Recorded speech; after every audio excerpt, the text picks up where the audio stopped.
କାଲିର ଭିଡ଼ିଓରେ ମୁଁ ଆପଣମାନଙ୍କୁ କହିଥିଲି କି ଡାଲିଆ ଗଛ ଡାଳ ହେଉଛି ଆମର ଲାଗିଥାଏ ବାଲିରେ ବୋଲିକି। ତ ଆଜି ଆପଣମାନଙ୍କ ସହିତ ଭିଡ଼ିଓଟି ସେୟାର କରିଛି।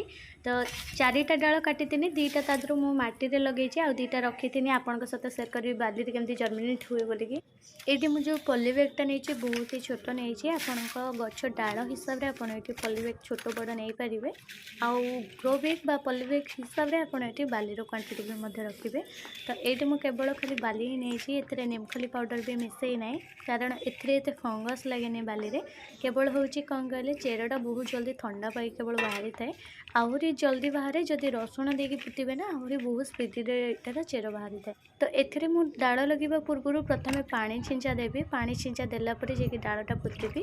ତ ଏଇଠି ମୁଁ ଡାଳ ବେଶୀ ନେଇ ନାହିଁ, 2ଟା ନେଇଛି। ଏଇଟା ବହୁତ ଛୋଟ ପଲି ବ୍ୟାଗ୍ ଅଛି, ଛୋଟ ଗ୍ରୋ ବ୍ୟାଗ୍ଟା। ତ ଏଇଠି ମୁଁ ଡାଳରେ ବି ହେଉଛି ପତ୍ର ଦେଖିବେ, ତଳ ଭାଗ ଆମେ ଯେଉଁ କାଟିଛନ୍ତି, ତ ତଳ ଭାଗରେ ଯେମିତି 1 ଇଞ୍ଚ ଫାଙ୍କା ଥିବ, ଯେମିତି ପତ୍ର ରହିନଥିବ। ଆଉ ଯଦି ବି ପତ୍ର ଥିବ ତାକୁ ଟୁଙ୍କି ବାହାର କରିଦେବେ। ତ ଏଇଠି ଦେଖିପାରୁଥିବେ କିଛିଟା ପତ୍ର ଅଛି ମାନେ ବାଲିରେ ଆମେ ଯେଉଁ ପୋତିବା ଯେଉଁ ଲେବୁଲ୍ ହିସାବରେ, ତ ସେଇ ହିସାବରେ ଏଇଠି ପତ୍ର ଗୁଡ଼ାକ ଟିକେ ହେଉଛି ରହିଯାଉଛି। ତ ସେଥିପାଇଁକା ମୁଁ ତାକୁ ବାହାର କରିଦେଲି। ବାହାର କରିସାରିଲା ପରେ ତାକୁ ପୋତିଲି।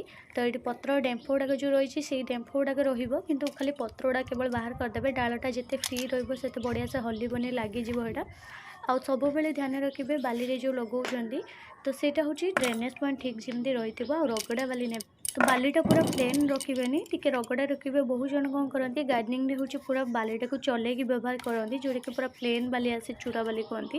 ତ ସେଇ ବାଲି ଜମା ନେବେନି, ଏମିତି ରଗଡ଼ା ବାଲି ନେବେ, ଯେଉଁଥିରେ ଟିକେ ଗଡ଼ଗଡ଼ିଆ ଟାଇପ୍ର ଥିବ, ଟିକେ ମାନେ ବଡ଼ ବଡ଼ ବାଲି ଥିବ।